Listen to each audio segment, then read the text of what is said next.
Stocks or Forex? Same screen, totally different machines. Which one actually fits your goals? Here's the honest breakdown. Two markets, same screen, wildly different machines. Stocks and Forex both look like charts moving up and down, but underneath, they're not the same animal. And picking the wrong one for your goals is how most retail traders quietly lose money. Forex turns over roughly $7.5 trillion a day per the Bank for International Settlements, larger than every stock market on Earth combined. Yet the gap between these two markets isn't volume. It isn't spreads, hours, or fees either. It's leverage. And by the time you feel that difference in your account balance, it's usually too late. Start with how they're built.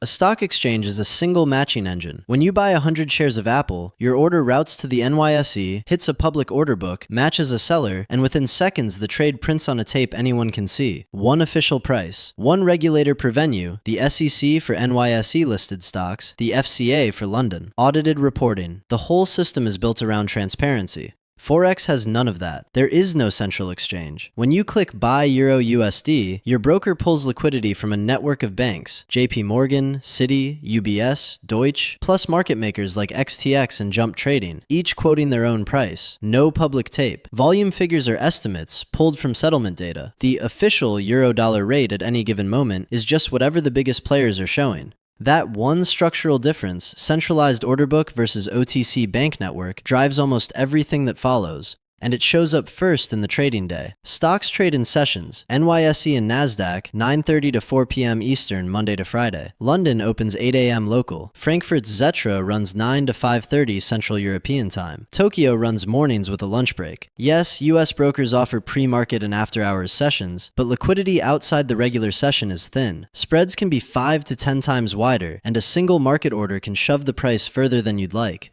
Forex is continuous. Sunday 5 p.m. New York time through to Friday 5 p.m. Liquidity rolls around the planet. Tokyo opens, London takes over, then New York. Spreads on Euro USD are tightest during the London-New York overlap, which is roughly 8 a.m. to noon Eastern. They widen in the Asia-only session. The practical upshot? If you have a day job in a non-US time zone, Forex is the only major market you can genuinely trade after work. That's not a feature of the asset, it's a feature of having no central building to close. Hours are convenience. The next difference is what kills accounts: leverage. This is the single biggest reason these two markets behave differently in your balance. On US stocks, Regulation T caps initial margin at 50%. That's 2 to 1. The pattern day trader rule allows 4 to 1 intraday on accounts above $25,000. In Europe and the UK, ESMA caps retail stock CFDs at 5 to 1. Cash equity ownership is, by definition, 1 to 1. You can't blow up unless the company itself does. Forex is a different planet. In Europe and the UK, ESMA caps retail Forex at 30 to 1 on majors, 20 to 1 on minors. In the US, NFA-registered brokers go to 50 to 1 on majors. And offshore, Seychelles, St. Vincent, Vanuatu, you'll see 500 to 1, 1,000 to 1, even 2,000 to 1. Here's what that actually means. A $1,000 deposit at 30 to 1 controls a $30,000 Euro USD position. A 100 pip move against you, about 1% in normal markets, costs you $300. That's 30% of your deposit. Gone. On a move the market didn't even register as unusual.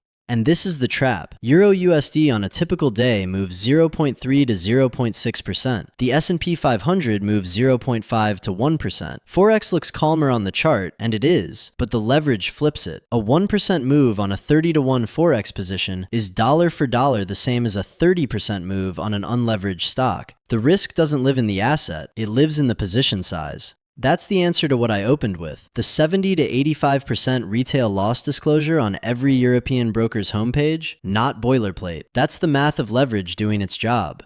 Costs, by comparison, are the boring part. US retail stock trading has been commission-free since 2019. Brokers monetize via payment for order flow. In Europe, expect 1 to 3 euros per order plus exchange fees. Spreads on liquid large caps are fractions of a cent. Cash holding is free, stock margin runs 5 to 10% annualized. On Forex, an ECN broker like ic-markets or Pepperstone gives you a 0 to 0.3 pip spread, plus $3 to $7 round turn commission. Standard accounts bundle it, 1 to 1.5 pips, no commission. Overnight positions earn or pay swap based on the interest rate differential between the two currencies.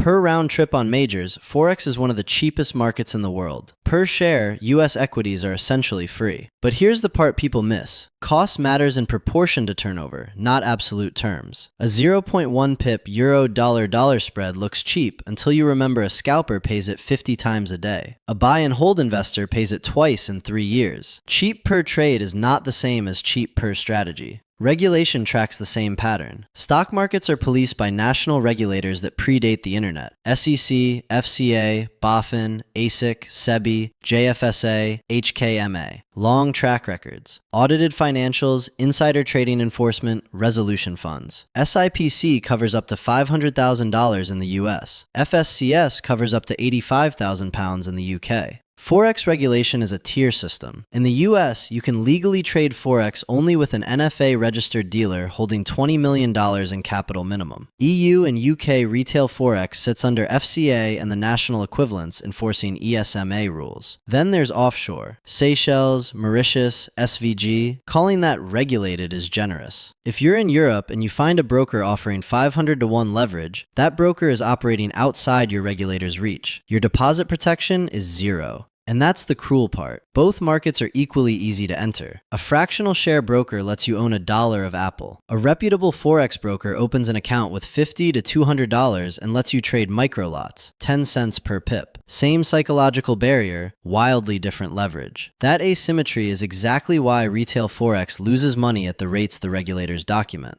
Which brings us to the only question that matters. Who should trade what? Trade stocks if you want long-term wealth building. Equity ownership has compounded at 6 to 8% real for decades. Nothing in active Forex trading comes close. You like reading 10Ks. You're happy with European or US business hours. You don't want or need leverage. Trade Forex if you live outside US-European time zones and want to speculate after work. You care about macro, central banks, inflation, rate differentials. You want the cheapest round-trip cost on majors. And, non-negotiable, you have a written risk management plan and you accept that the leverage is real. The published evidence on retail activity is brutal in both. Barber and Odine's papers on US brokerage data showed active stock traders underperform buy and hold by several percentage points a year. The AMF in France, ASIC in Australia, the Saudi CMA all found 70 to 85% loss rates in active retail Forex. The cheapest place to trade is often not to trade. So the honest path forward is the same either way. Demo first, small live account second, larger only after you've shown yourself a positive equity curve for 6 months on real money. Skip a step and you become a statistic.